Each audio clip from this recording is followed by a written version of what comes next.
The Association of the United States Army is pleased to welcome you to AUSA's Thought Leaders webinar series, a webinar series featuring military leaders and contemporary military authors.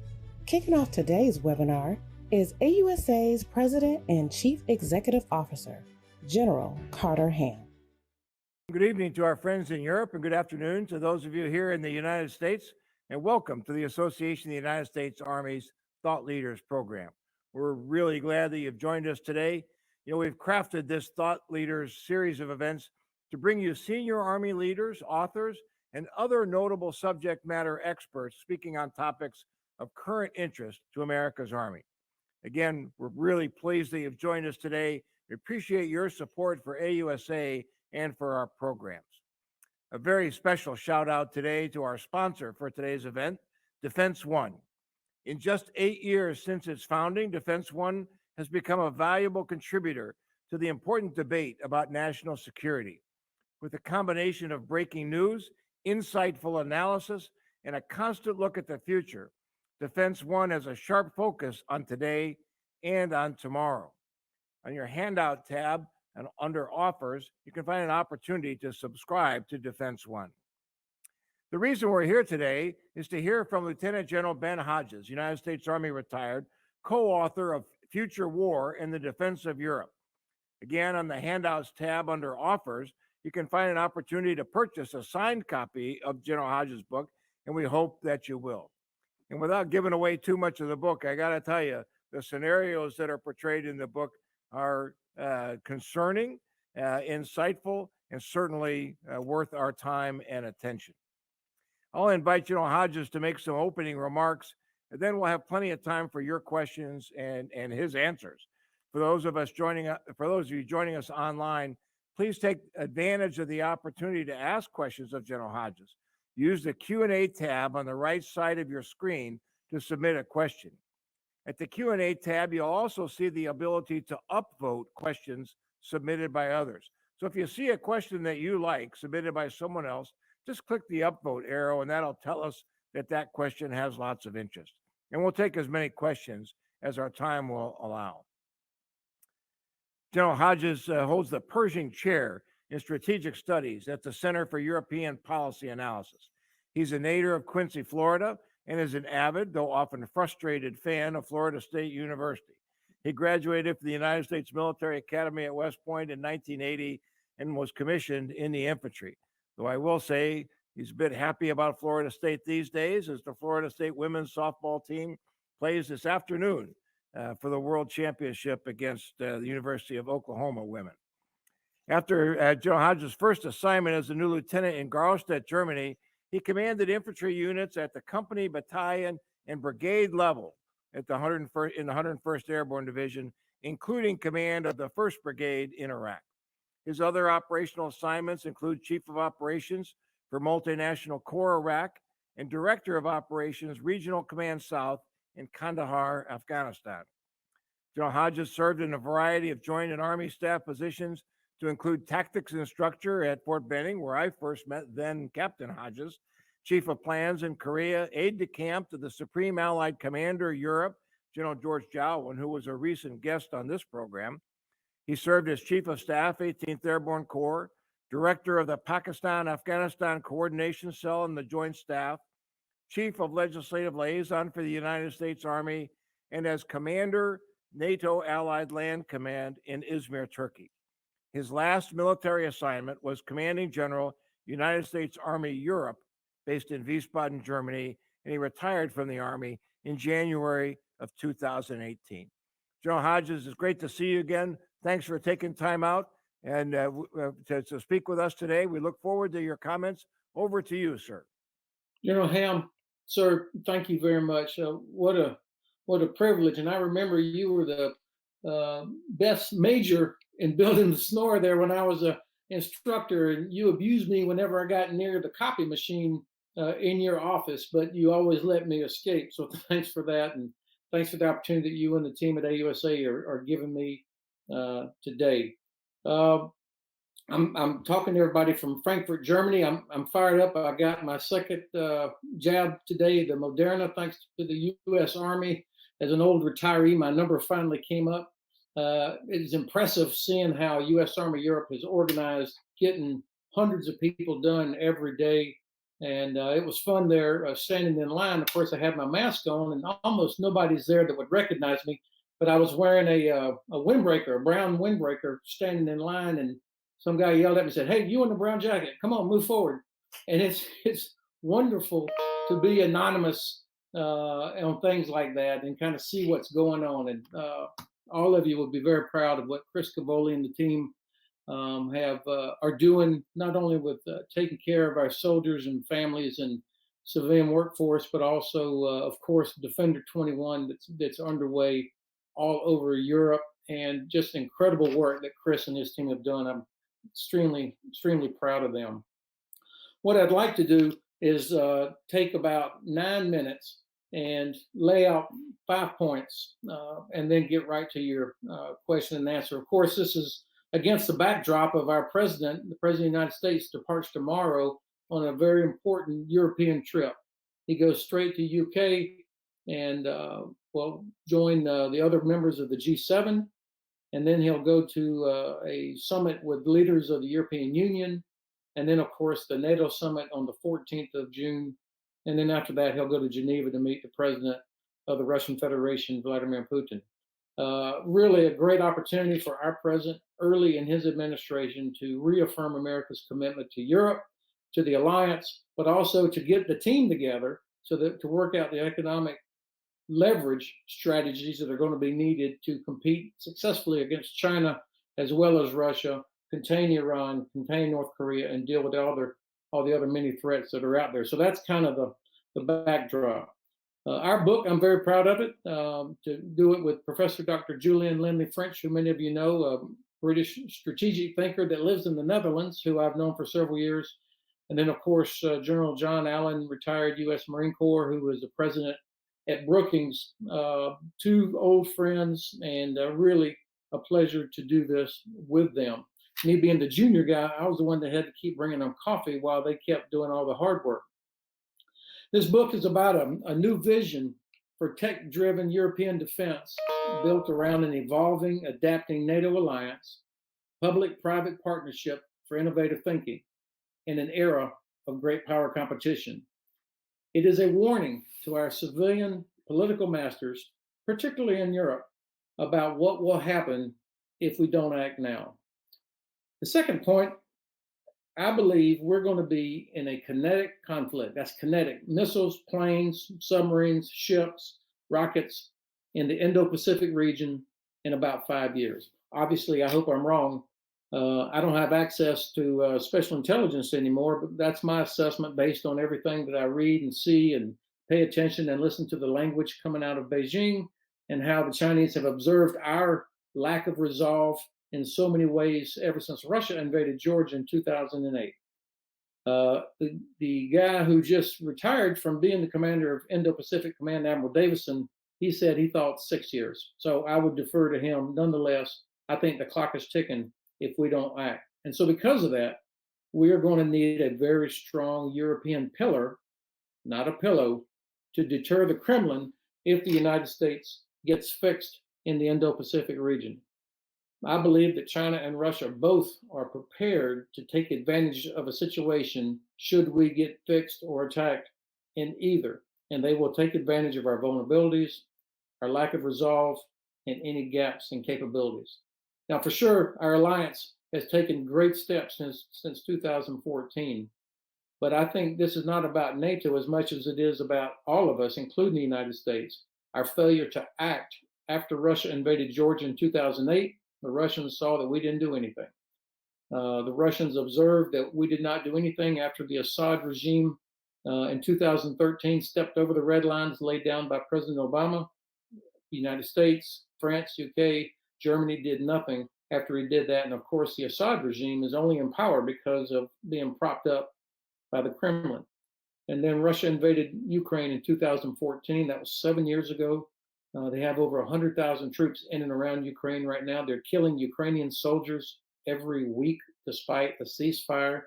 There are anywhere from 50 to 75 ceasefire violations in the Donbass almost every single day. And they see that we really have not done anything. Sanctions against Russia slowed down their modernization effort, but we really haven't done anything to influence their behavior. And then all of you would have watched what they did in and around Ukraine just a few weeks ago, and I'll come back to that perhaps during Q&A.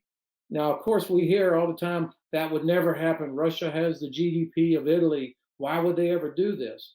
Well, I don't know any example in history where somebody other than the attacker accurately predicted that somebody was going to attack. Certainly, I have not met a person yet that predicted that Russia was going to invade Ukraine in 2014, a week after the Sochi Olympics. So I think our mistake is that we keep trying to look at situations through Western eyes versus how Beijing or the Kremlin looks at things and what sort of timeline they're on. My third point is to answer the question, why does Europe matter? I hear this frequently. Why should we spend all this money with soldiers and airmen in Europe protecting Europeans? Well, that, of course, is not why we're here or why they're here. Europe matters to us because American prosperity is tied directly to European prosperity. The EU is the largest trading partner for North America. So even if Europeans didn't spend a single euro, krona, zloty, or pound on defense, we still need a prosperous, stable, and secure Europe for our own prosperity. Secondly, forward basing is essential for how the United States projects power and carries out our strategic tasks around the world. And so we have bases in Europe, thanks to allies that allow us to operate not just in Europe, but Eurasia, the Middle East, and Africa. The president, when he flies tomorrow, he's flying into RAF Mildenhall, which is the home of the only permanent stationed Air Force aerial refueling wing in Europe. That's an essential capability that every second lieutenant can spot as being important. That's why Europe matters. And then, of course, finally, even with the largest defense budget in history, we don't have enough to do everything that's required. And so our nation needs allies. And the administration has emphasized that and will continue to emphasize that. Number 4, speaking of allies, not only are they essential, how we work with them has got to change. We have become accustomed to allies following us around or everybody having their own box, whether it was in Iraq or Afghanistan. And frankly, I think there's a degree of arrogance with how we develop systems that only are interoperable if you are Five Eyes, for example, when it comes to intelligence sharing or mission command, or hey, too bad, you got to do what we do. And I think because we need allies so much, as we develop our capabilities and organizations, the idea of working with allies cannot be like a hood ornament or something that's added on as an extra. It has to be integral to how we act and how we think. And this really shows up when we're talking about mission command, systems, IT, and intelligence sharing. We have allies in Estonia that will know what Russia's doing 1,000 years before we'll ever know, no matter how many satellites we have, because satellites are not necessarily going to be the only answer. So, but Estonia is not a Five Eye country, of course, so we've got to figure that out. And then finally, number 5, I believe that future war is now. It's happening now. I mean, all of you saw what happened with the cyber attack on the Colonial Pipeline. These sorts of things are happening frequently. And the fairy tale that, well, these are a bunch of knuckleheads or somebody in their mother's basement somewhere in the middle of Russia is in fact a fairy tale. There's no way that would be happening without the permission or even the direction from the Kremlin and similar activities coming out of Beijing. So we know that cyber is out there. Disinformation is all around the clock. Use of energy for leverage.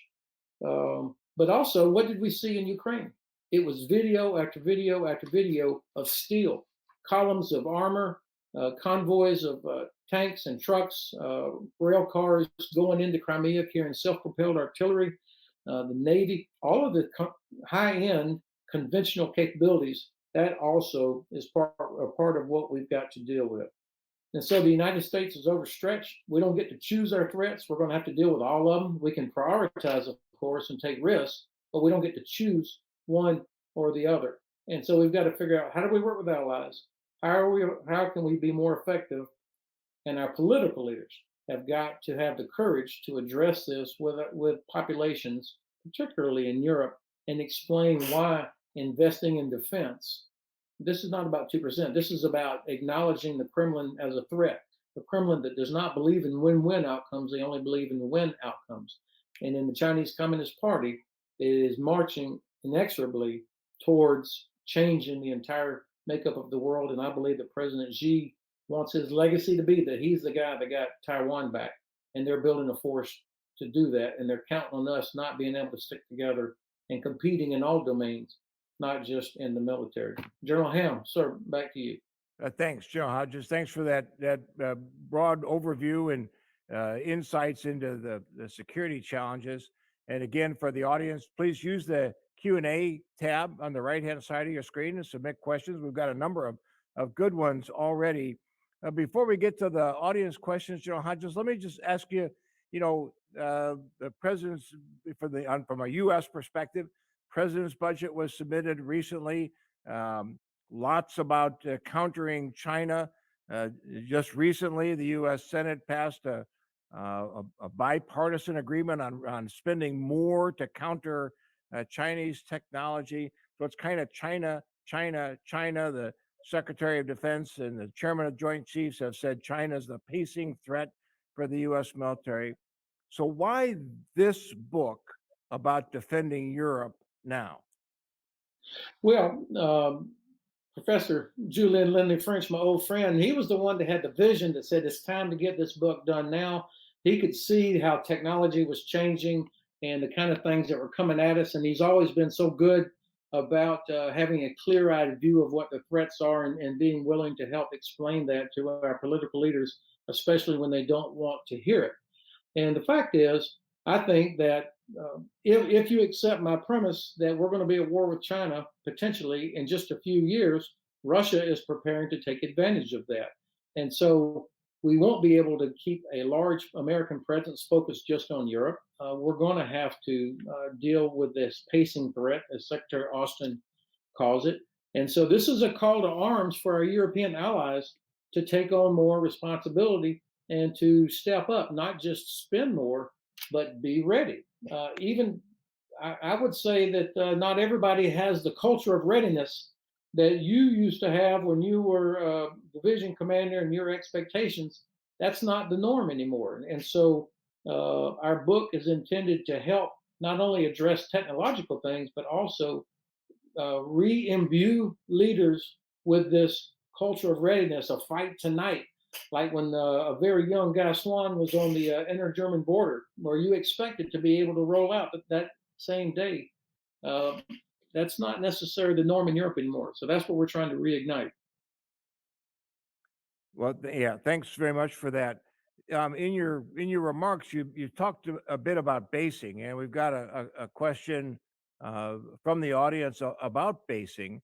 And obviously, the U.S. military basing footprint in Europe has changed dramatically over the past 10 plus years, 20 years, smaller now, but in different locations.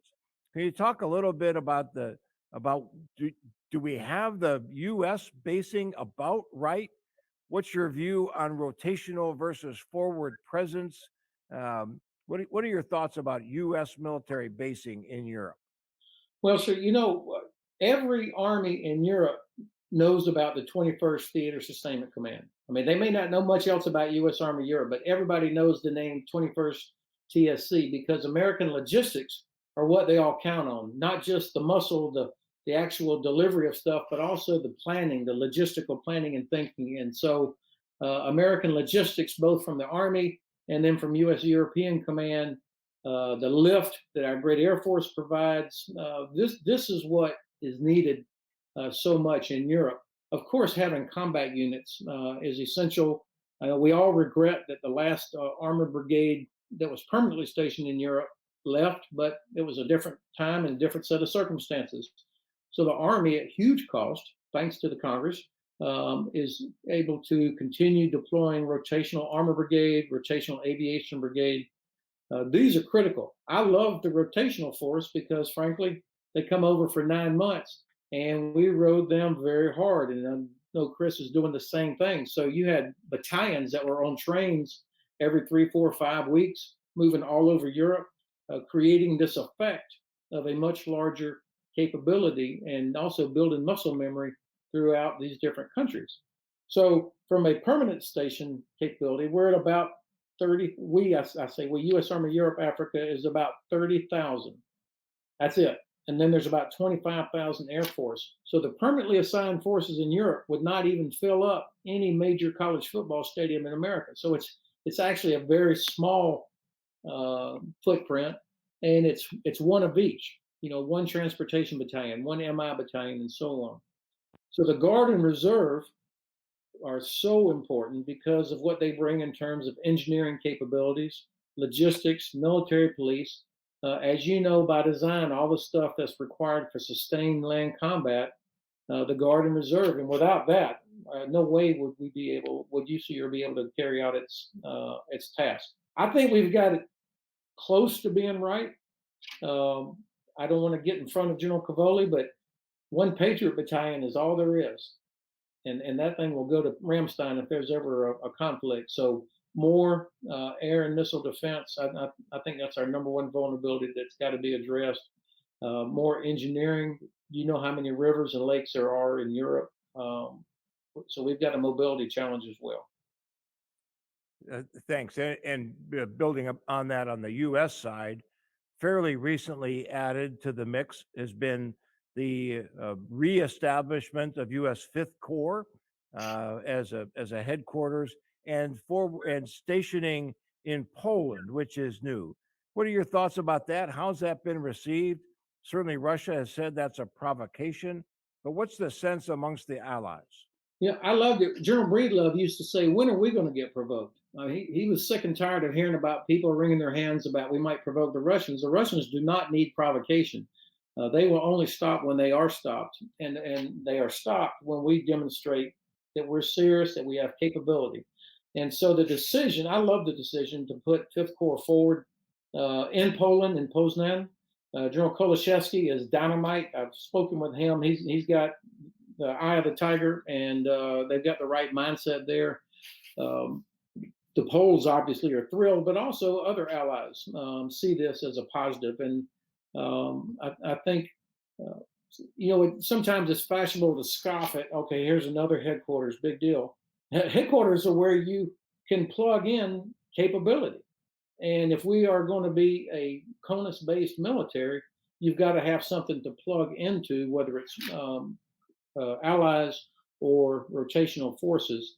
And so having a core headquarters at that level that is setting the theater, setting the battlefield, ready to employ whatever U.S. Army Europe Africa is able to get to them, I think it's brilliant. And of course, having a Polish general, Adam Jolks, who would be back at Fort Knox as the deputy, this guy, he would be commanding a division or a corps in the U.S. Army any day. He is an exceptional officer from Poland. So amongst my many failings as one of your predecessors at U.S. Army Europe, so I was there, was the commander when Fifth Corps left, when the division headquarters left, and I remember the conversation from many of our NATO allies saying to me, we don't know how to connect to you. If you don't have a division or corps headquarters, how do we connect? I mean, you can do tactical things at the brigade battalion level, and they do that masterfully, but at the operational level, higher level tactical operational level, you've got to have that connectivity. So the core headquarters is there. We're also seeing, and this certainly was advanced under your watch as the commander of U.S. Army Europe, but more multinational NATO formations. Can you talk a bit about what those are and how they bring value added to the defense of Europe? Well, on the land side, we have, of course, the what's called the NATO force structure, the multinational corps like the ARC, the Alliance Rapid Reaction Corps, which is based in the UK. The United States Army has always valued that and had about 30 to 35 officers and non-commissioned officers there. Matt Van Wagenen just left ARC and he's headed, in fact, to Fifth Corps. So taking great Allied experience with him from working with our British allies at ARC, and now taking that to Fifth Corps. But you've got others as well. Multinational Corps Northeast, which sits in Szczecin, Poland. We have a U.S. Army Brigadier as part of that headquarters. Germany, Poland, and Denmark are the framework nations. General Breedlove, when he was sacked here, gave them the mission to maintain an unblinking eye on the Baltic region. So these headquarters, and there are 9 of them, soon to be a 10th, are important contributions from the nations to NATO's land power. And then, of course, you've got NATO's Air Command in Ramstein, NATO's Maritime Command headquartered in UK, and the warfighting headquarters are Joint Force Command Brunsum, with a German 4-star now, General Jörg Vollmer, and Joint Force Command Naples, down in Naples, Italy, always a U.S. Navy 4-star, the commander there. I think there's things we could do to. I don't like the fact that Naples and Brunsum rotate. I would prefer that they maintain a geographic orientation. The culture in Brunsum is land. The culture in Naples is maritime. So why not keep it that way? But as you know, from an alliance standpoint, there's political decisions that are part of keeping the alliance together. I think SACEURs, one after the other, have done a good job of continuing to improve capabilities, but there's a lot of work that has to be done. Yeah, absolutely. Thanks for the observations.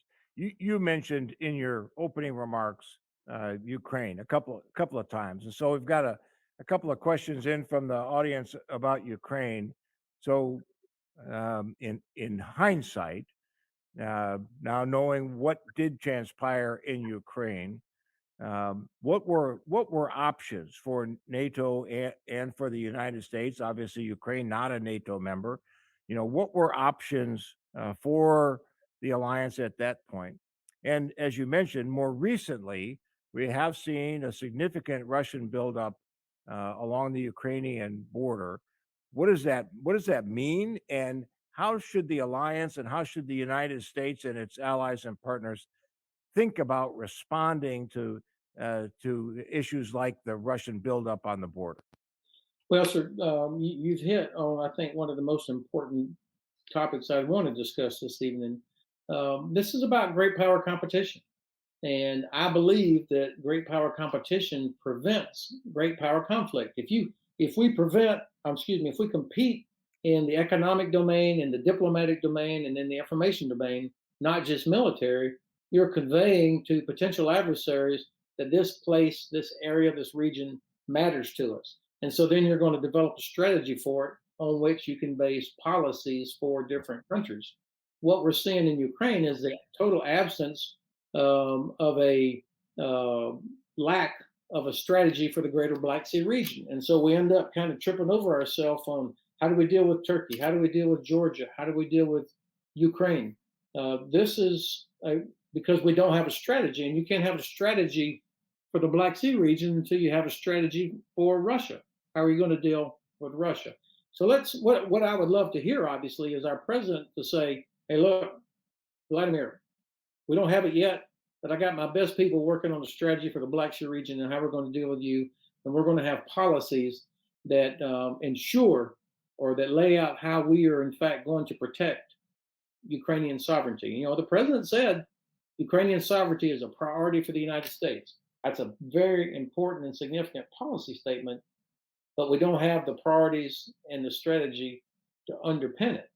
So what we have done, and this is not limited to any one administration, this goes on for years, because we haven't competed in the region, Russia has been able to use the Black Sea as their launching pad for all their malign influence in the Balkans, in the Caucasus, in Ukraine, obviously, but also in Syria.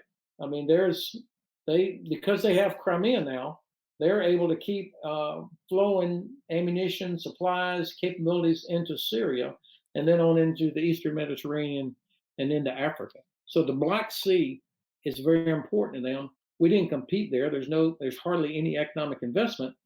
And so now we are in a situation where Russia is pretty much doing almost what they want in the Black Sea region. And because we haven't made it a priority, our great Navy doesn't have ships to send into the Black Sea except very occasionally. So that's the most important thing in my view.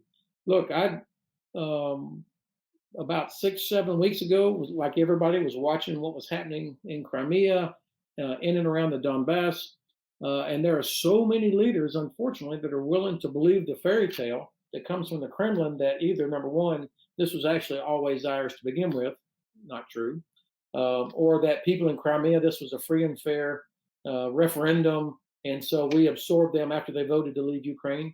Not true. We're not involved in Donbass; those are separatists. Not true. No lieutenant at Fort Benning would believe that for a second. So after this big so-called exercise, which violated about 10 different aspects of the Vienna documents about transparency, Minister Shoigu, who is the third biggest liar in the Russian Federation, said, okay, exercise is over, everybody's going back to barracks. Well, maybe 10% of the troops actually left. Almost all the equipment, all the people are still in place. Russian Navy still shutting down about a third of the Black Sea region. But I could hear the sighs of relief all the way from Berlin and Paris and Brussels and London. Thank God it's over. It's not over. In fact, I predict, and I hate to be such a bearer of great news tonight, but I think August and September is going to be extremely hot in Ukraine. You have the Zapad exercise kicking off in their Western Military District, north of Ukraine. I think Russians are working their way back into Belarus. And I think we're going to see a reappearance of these Russian troops that never left in and around Crimea, because Europe and the United States are going to be on summer holiday in August. Germans are doing elections in September. And unless the president is really able to convey very, very strong messages here over the next 7 days, I think that's what we're going to be looking at in Ukraine. Well, we certainly hope that is not what unfolds. But you and I have both read a book by General Gordon Sullivan that says hope is not a method. As you talk about the Russian exercise, the U.S. allies and partners also do exercises, and ongoing the Defender series of exercises, scaled back significantly last year because of the effects of COVID. But this year back on pace. Talk a little bit, if you would, General Hodges, about what is Defender and why is that important?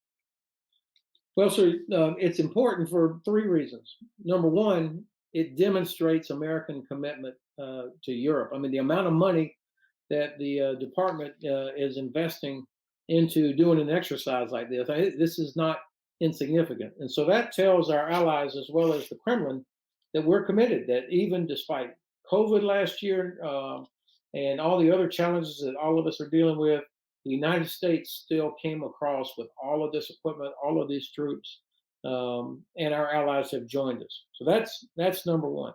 Number two, deterrence is about capability, and it's about demonstrating the will to use that capability. And underpinning that is a construct of speed of recognition, speed of decision, and speed of assembly. So this speed of assembly, how fast can we move across Europe in peacetime conditions? Meaning we don't have special access to rail on 2 or 3 days notice. EU road regulations apply. So being able to move is faster than Russian Federation forces, and therefore being able to convey to the Kremlin that we're prepared and we see what you're doing is an important part of deterrence. I was always worried when I was Commander of U.S. Army Europe that Secretary Mattis was going to tell General Scap, hey, tell Hodges that we think the Russians are up to something. I want a brigade up in the Suwalki corridor. Do it now. I was terrified I was going to get that call because I knew mathematically it was impossible in those conditions to get a brigade assembled in northeastern Poland in under a week without prior preparation and all of that. So that's the challenge for military mobility. The third point, the reason this exercise is so important, of course, you have to do stuff. You have to get out on the ground. You have to experience JLOTs into Albania. You have to experience going into the port of Alexandroupolis in Greece. You have to work with our new allies in North Macedonia to be able to do this. And so, again, this is what the U.S. Army and the U.S. Air Force do. We go out there, we get our hands dirty, we actually do the hard work and find out where the gaps are. And I think that's what's important. I would like to use your question, though, to highlight one other thing. The Zapad exercise, Zapad 21, which is going to happen in Western Military District here, the stuff is already in place. In fact, Zapad is an exercise that's its activities stretch out over half of the year. It will dwarf Defender 21 in terms of overall size. Now, the fairy tale coming from the Kremlin will be that, well, there's only 12,000 people involved, and they'll invite some attaches to come out to one little place. But that's like saying that, where the field goal kicker is practicing field goals before the game, that's the football game, and all the other stuff that's happening on the field doesn't matter. That's what we're talking about. So the Russians have capability, and we have to do things like Defender 21 to be prepared for it. Yeah, and so just to be clear for everyone, Zapad is a long-standing Russian exercise that General Hodges is talking about. We've got about 10 minutes left, so if you've got any more questions, get them in on the Q&A tab. An interesting question, General Hodges, about Nagorno-Karabakh, and having watched that unsettled region for a number of years, as I know you have, and certainly the more recent boil over into actual conflict. What can the alliance learn, and what can we, U.S., learn about that conflict for operations in Central Europe? Well, the one thing we should learn at the strategic level, and this goes back to my assertion about great power competition, because we never really, as a nation, in a department, focused on the South Caucasus, not in a strategic way. You now have Russian troops in Georgia. They still occupy 20% of Georgia from 2008. They have bases left over in Armenia from the Soviet Union days, and now they have peacekeepers in Azerbaijan, and specifically in Nagorno-Karabakh. So the only corridor between Eurasia and Europe that didn't go through Russia or Iran, the South Caucasus, you now have Russian troops sitting in there. So that's number one, that we failed to compete there, and now this is a vulnerability for us. But the other things that we learned, of course, or we were reminded how effective and how and relatively unsophisticated it is to employ unmanned aerial systems to obliterate an unprepared enemy. I mean, all of us watched video over and over and over, and the capability that we saw was significant. But these were not magic weapons. They were employed with a good operational design, along with all the other capabilities that the Azeris brought to the fight, along with excellent support from Turkey. The Armenians were in the wrong fight.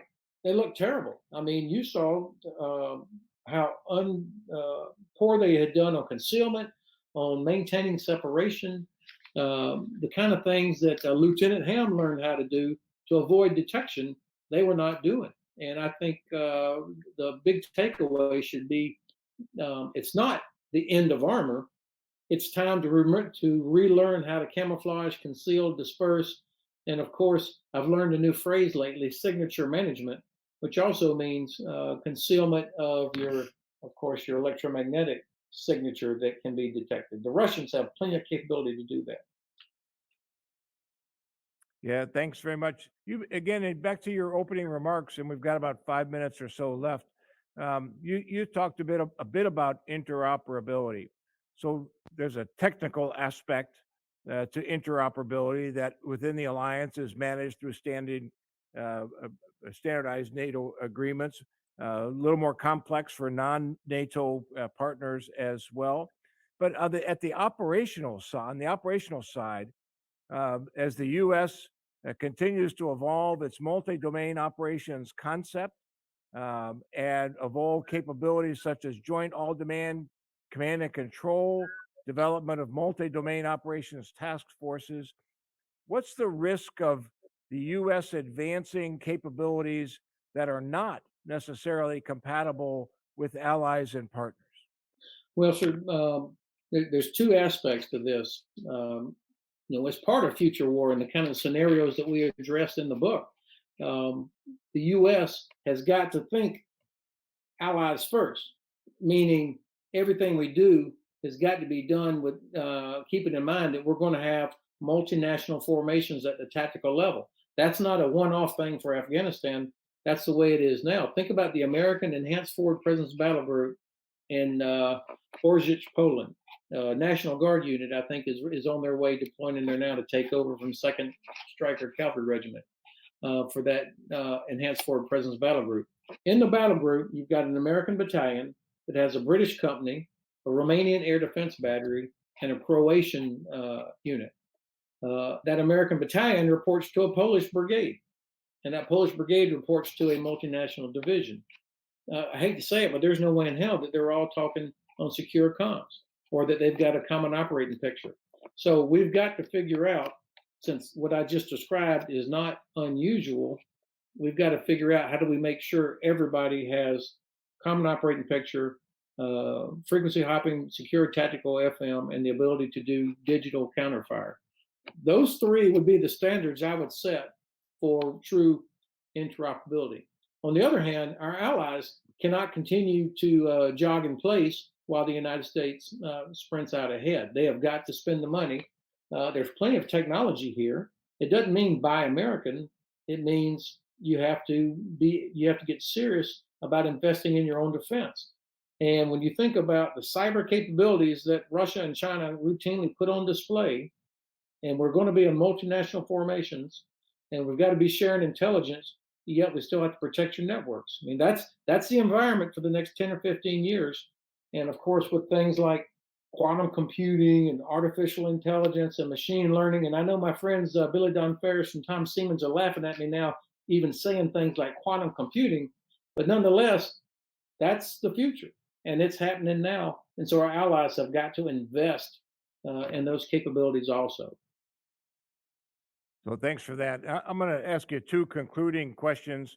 One of them is completely unfair, but I'm going to ask you anyway because I know this is something you've looked at, and that's Belarus as certainly an outlier with in terms of democratic trends in Europe. How should the U.S. and NATO be thinking about Belarus from a security standpoint, not a political standpoint? Well, the terrible incident where Belarus brought down this Ryanair aircraft and yanked off that poor young man, the journalist, of course, could not have happened without Russian support and enabling, because the air defense network in Belarus is completely integrated into the Russian air defense network. So no way that happened where the Kremlin was caught by surprise. I'm not saying it was their idea, but there's no way it happened without their allowing it to happen. And now the beneficiary, of course, because of the outrage of Europe, is that Belarus is even closer to the Kremlin, exactly what the president of the Russian Federation would want. And of course, it sent quite a chill to opposition leaders and journalists, not just from Belarus, but from other countries who now realize, holy hell, I'm not safe just because I'm not in my country. This could happen to me in other places as well. So the EU reacted very strongly. I think it's the fastest I've ever seen the European Union react on something like this, which was appropriate. But what was inappropriate was that all of their anger was directed at President Lukashenko and Minsk and nothing about Russia. So allowing the Kremlin to once again sort of escape censure, I think, is a mistake. I had high hopes that even though nobody would ever confuse President Lukashenko with Thomas Jefferson, that as long as he was able to keep Russian troops, ground troops, out of Belarus, then the Suwalki corridor was not quite so vulnerable, because there would be this buffer of Belarus in there as well. I'm now much more concerned. Our friends in Lithuania and Poland obviously are very concerned, and our friends in Ukraine are concerned because Russia, I'm sure, is doing all that they can now to get troops back into Belarus. So we've got to think strategically, long term, find ways to reach the young population in Belarus the courage of women of Belarus. They should get the Nobel Peace Prize. Find ways to damage the regime while maintaining relations and encouraging young people of Belarus, I think has got to be part of our effort with them. Thanks, Joe Hodges. And one last question. This question from Ed S. is probably the simplest question that's been asked today, with arguably the most complex response. And that is simply, is NATO, the U.S. and its allies, prepared today to deter, and if deterrence fails, prepared to win? That is the perfect question. Of course, we are deterring today. NATO is not perfect. I mean, the nature of coalitions are there are so many challenges and issues. Each nation, including our own, has concerns. But since its founding in 1949, NATO has grown from 12 countries to 30. And there are at least 3 other nations knocking on the door in the queue trying to get in because they know that their best chance for security lies with being a contributing member of the alliance. Nobody's knocking on the door of the Kremlin saying, hey, let me get back in. I want to get the band back together. So that, I think, attests to the value and the capability of the alliance. And the alliance has also, I think, made the adjustments and continues to make the adjustments. These are the things that will be discussed in Brussels next week, of course, to adapt to all the different threats of China, Russia, future war, climate, all of these issues that affect all of us. But, I remember watching General Jolin back in 1995 when the alliance, for the first time, had to go out of sector to implement the Dayton Peace Accord. Our alliance came together, and it was all about leadership, clear mission, and political leaders understanding and explaining it to their own populations and their own legislatures. There's no reason why we can't do that in 2021 and 22. American leadership is the key. Well, unfortunately, John Hodges, we've come to the end of our time. We could go for many more hours. You could go for lots more hours if there were adult beverages and cigars, I think. But thank you very much for your time, for your remarks and your responses today. Thanks for this great book, Future War and the Defense of Europe. Again, you can get it on the handouts. Go to the offer side, buy a signed copy of the book. We hope that you will do that. But more than today, and more than for just the book, thanks for your decades of service to the United States Army, your partnership with our allies across the globe, and for your continued interest in the United States Army and helping us continue to be a strong force for good across the globe. Thank you very much, General Hodges. So thank you, and be Navy. Be Navy indeed, and we'll keep our fingers crossed for the Florida State women this afternoon. So we'll certainly move on from there. So again, as we get ready to wrap up, thank you so much, each and every one of you, for joining us. A special thanks to Defense One, our sponsor. Again, you can go to the handouts and the offers and subscribe to Defense One. We encourage you to do that. A glimpse at a couple of upcoming events for you to keep on your calendar. On the 29th of June, we'll host a Thought Leaders webinar with Dr. Jeffrey McCausland and Colonel Tom Vossler, authors of Battle Tested: Gettysburg Leadership Lessons for 21st Century Leaders. A good reminder that some enduring leadership lessons transcend time. On the 8th of July, we'll host another Thought Leaders webinar with a panel of subject matter experts, technical experts, warrant officers to talk about their contributions to the Army. And on the 21st of July, we'll hold another Thought Leaders webinar with a panel discussion on the Army's holistic health and fitness programs. We look forward to that. For everybody, just a reminder that the AUSA annual meeting, 125 days away, takes place 11 through 13 October at the Walter E. Washington Convention Center here in Washington, D.C. We're going to be in person. We hope that you will as well. Look for more information on the AUSA website, ausa.org. And then finally, for those of you who are members of AUSA, thank you so very much. It is your membership that allows us to put on events like this and bring you great thought leaders like General Hodges.